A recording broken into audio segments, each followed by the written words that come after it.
Robert F. Kennedy Jr., who is now running as an independent here in the United States. On Fox News yesterday, he called Kamala Harris the concealer in chief because she was helping to hide, President Biden's cognitive decline. It's 36 hours or so since Joe Biden quit the race and endorsed Kamala Harris as the Democratic nominee for president. It's now looking pretty inevitable that she will win the nomination after gaining the backing of 2,000 delegates. Journalist Sarah Baxter, who's been covering the US for decades, did away with any question marks. She was very high on Kamala Harris and her prospects when we spoke to her early this morning. She is the candidate. She pretty well admitted it last night. She put out a statement saying she's very grateful for the support and she looks forward to becoming the nominee in due course because she has now topped the number of delegates she needs to win. She's got over 2,000 delegates now pledged to support her, and that's more than enough to comfortably be the nominee. So anybody who's a Democratic Party member can put up a convincing case against her, perhaps, come the convention. But she's pretty well sealed up the whole show now. Well, Democrats hoping that Kamala Harris's legal career, they are hoping that that sort of element to her CV will give her the edge against Donald Trump, who is, of course, a convicted felon. Last night, Harris spoke about her time as state prosecutor. As many of you know, before I was elected as vice president, before I was elected as United States Senator, I was the elected Attorney General, as I've mentioned, of California. And before that, I was a courtroom prosecutor. In those roles, I took on perpetrators of all kinds.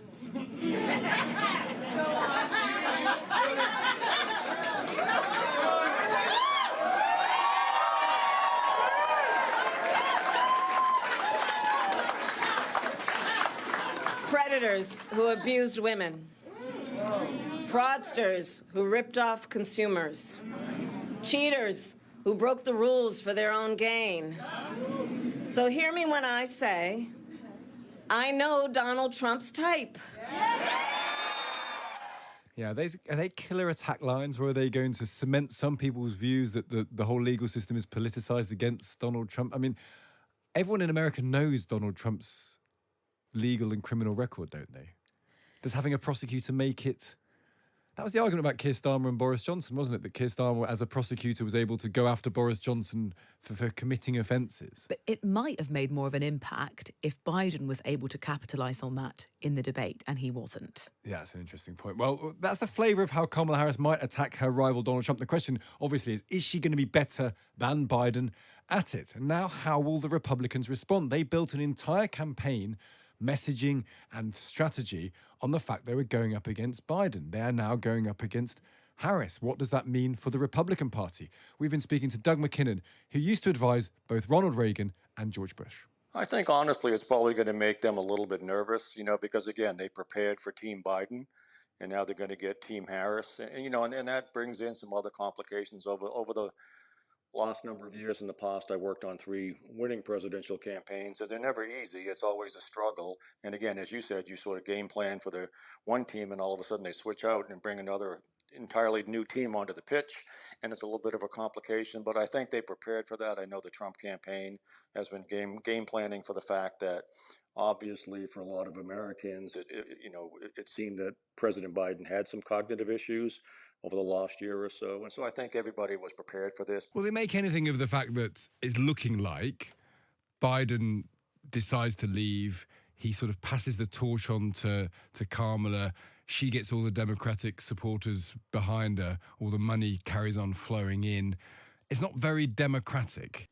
As a matter of fact, President Trump and now, sort of vice presidential candidate J.D. Vance are bringing that up repeatedly on the U.S. airwaves over the last, 12 hours or so. Because, again, it's one of those things, as you know, it looks like something that happened in some back smoke-filled room, right, as you always see in the movies.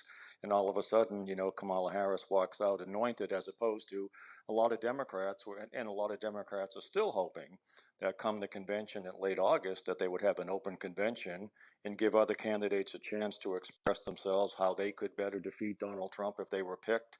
And I think, obviously, that's disappointing a lot of Democrats, and it's no surprise to Republicans. But to your point, it's also going to make some voters very, very nervous. There are a couple of interesting questions demographically. Will America elect a woman? Would they elect a black woman? It feels like I was looking at we have Frank Luntz in the Times today, and he was saying that the America that didn't elect Hillary Clinton, and there were some questions of because she was a woman, has changed significantly, and therefore there's no even perceived bar to a woman becoming president anymore in America. What do you make of that as a notion?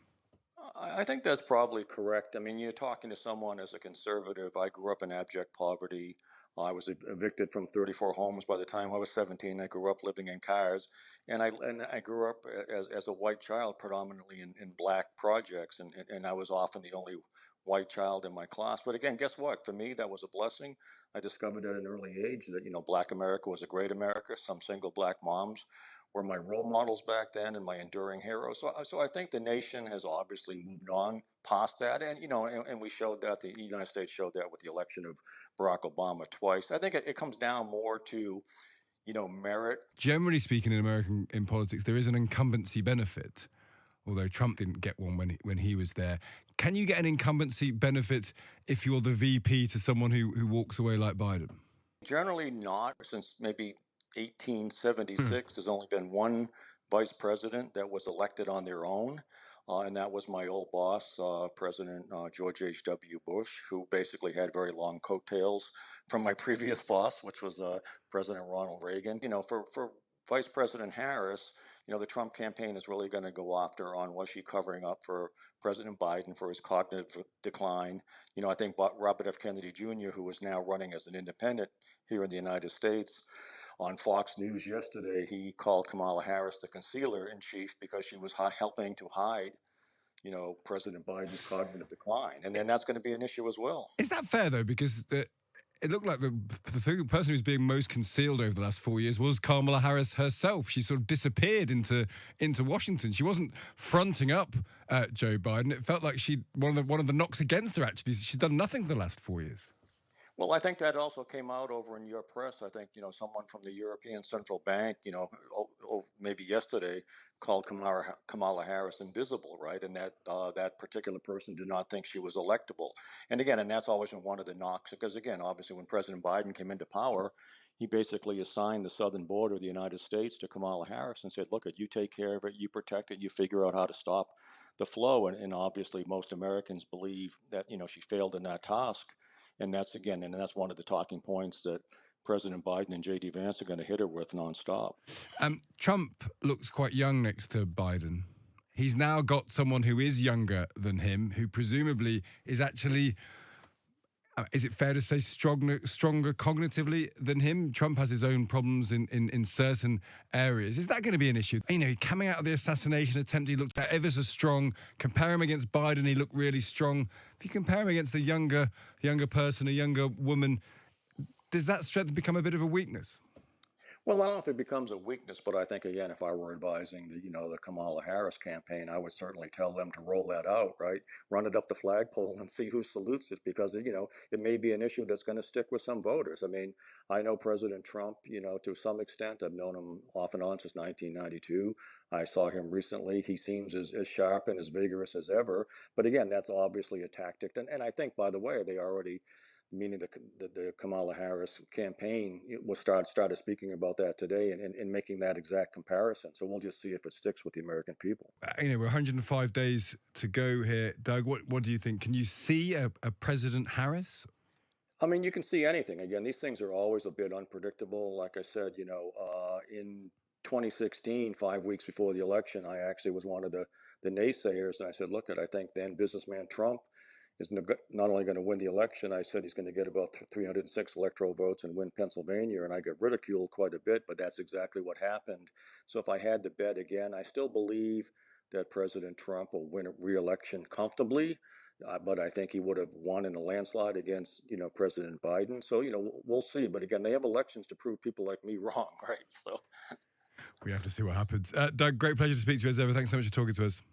It's my pleasure. Thank you so much. That's Doug MacKinnon there, former Reagan and Bush advisor, still calling it for Trump, but says we have these elections to surprise you. The question for Kamala Harris will be, can she be seen? It's all about momentum, this Rose, isn't it? That Biden lost momentum and it was all over and he was getting kicked in the swing states. She's going to have to show pretty quickly that she can be competitive in the areas she needs to be competitive with Trump. Yeah, she has had a fairly flawless start. Not a single one of her colleagues has criticised the fact that she has basically been coronated here. There's been a surge of more than $230 million from Democrat donors from a pool of money that had totally really started to dry up under Biden. Tom says on WhatsApp, I think America is ready for a female president and also a female president of colour. I think Kamala has to be careful of not turning off voters by appearing arrogant. Her presumption that she's already secured the nomination isn't showing a great deal of humility. But how helpful is humility when you're taking on Trump? How helpful is humility in politics is a question. It's on the front of the paper today. Donor dollars pour in as Harris promises victory